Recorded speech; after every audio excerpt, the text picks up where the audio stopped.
Bismillahirrahmanirrahim. Assalamualaikum warahmatullahi wabarakatuh. Alhamdulillah. Wassalatu wassalamu ala nabiyyina Muhammadin wa ala alihi wa sahabi ajma'in. Amma ba'd. Para peserta didik kelas 4 yang dimuliakan Allah Subhanahu wa taala, bagaimana kabar kalian? Semoga sehat walafiat bersama dengan keluarga. Hari ini pembelajaran agama dan budi pembelajaran pendidikan agama Islam dan budi pekerti bagi kelas 4. Sebagaimana kita ketahui bahwa sekarang sebagian anak kelas 4 belajar di rumah, maka saya membuat video pembelajaran untuk bisa disimak oleh para siswa yang sedang belajar di rumah. Peserta didik yang dimuliakan Allah Subhanahu wa taala, pada pertemuan yang lalu kita sudah memasuki materi beriman kepada malaikat Allah. Ini di pelajaran ke-7. Telah kita sebutkan rukun-rukun iman, kemudian makna beriman kepada Allah. Demikian juga pada video pembelajaran yang lalu kita sudah mengenal malaikat Allah dan tugas-tugasnya, nama-nama para malaikat dan tugas-tugasnya. Nah, pada pertemuan kali ini, tujuan pembelajaran kita adalah kita mengetahui, yaitu menerima keberadaan malaikat. Bagaimana cara menerima keberadaan malaikat? Kemudian juga yang berikutnya, perilaku yang mencerminkan keimanan kepada malaikat Allah. Jadi peserta didik semuanya, itu tujuan pembelajaran kita pada pagi ini. Dan saya akan jelaskan lewat video YouTube ini. Nah, kita masuk lihat halaman 74 yang buku yang baru ya. Adapun buku yang lama sekitar halaman 80-an sekian. Itu menerima keberadaan malaikat. Jadi anak-anak, kita telah yakin bahwa malaikat itu ada. Ya. Dari mana kita tahu keberadaan bahwa malaikat itu ada? Ya, kita telah diberitahu keberadaannya oleh Allah melalui sumber-sumber yang terpercaya, yaitu Al-Quran dan hadis Nabi. Jadi kita tahu malaikat itu ada karena Allah memberitahukan keberadaannya melalui Al-Quran. Demikian juga di dalam hadis Nabi kita Muhammad SAW. Nah, pertanyaannya, bagaimana cara agar kita dapat menerima keberadaan malaikat? Bagaimana cara agar kita dapat menerima keberadaan malaikat? Maka ada caranya. Ada 3 di dalam buku kita disebutkan. Yang pertama, keyakinan yang pasti bahwa setiap saat kita takut dan ingat kepada Allah, karena ada malaikat yang mencatat perbuatan kita dan Allah akan memberikan balasannya. Jadi karena kita sudah tahu bahwa ada malaikat, bagaimana caranya menerima keberadaannya? Ya kita yakin dan kita takut, ingat kepada Allah, karena kita tahu ada malaikat yang mencatat perbuatan kita. Apabila kita sholat, ada yang mencatat. Tetapi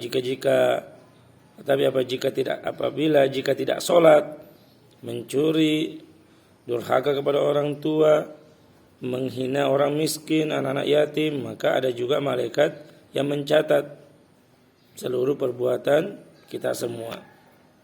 Ya, ada malaikat Raqib dan Atid yang mencatat.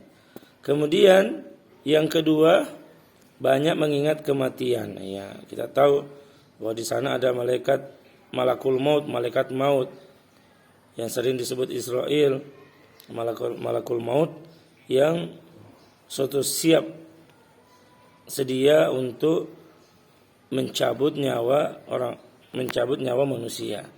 Banyak mengingat mati. Kemudian yang ketiga, cara menerima keberadaan, agar kita dapat menerima keberadaan malaikat, gemar mengerjakan perbuatan yang pelakunya didoakan oleh para malaikat. Jadi kita tahu perbuatan ini perbuatan baik dan didoakan oleh para malaikat. Contohnya menuntut ilmu, mengunjungi saudara dan sahabat, menjenguk orang sakit, tidur dalam keadaan suci, sebelum tidur berwudu dulu, kemudian juga memilih barisan paling depan dalam sholat berjamaah dan lainnya. Nah, itu 3 cara menerima keberadaan malaikat. Sekarang anak-anak pintar, kita lanjut di dalam poin yang berikutnya. Perilaku yang mencerminkan keimanan kepada malaikat Allah. Pertanyaannya,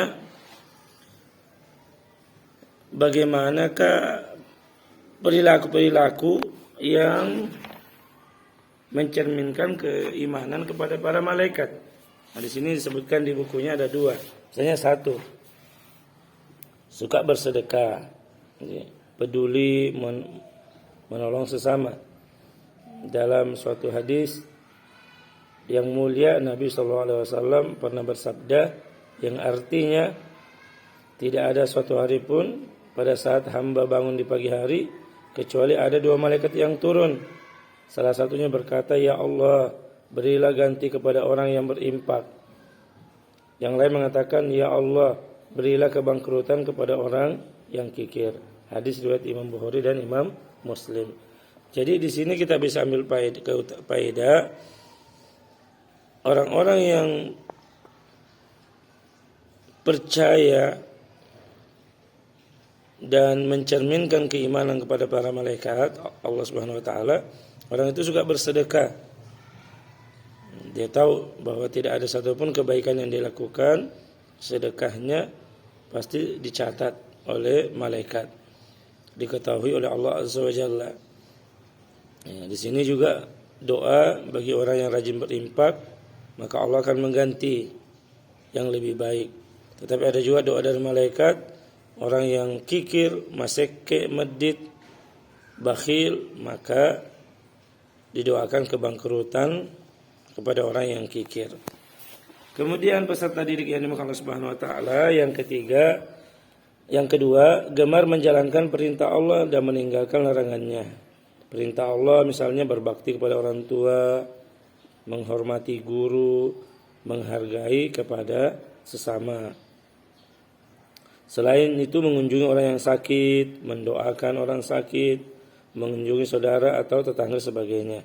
Karena semua amal perbuatan kita dicatat oleh malaikat Raqib dan Atid. Ma yalfizu min qaulin illa ladaihi raqibun atid.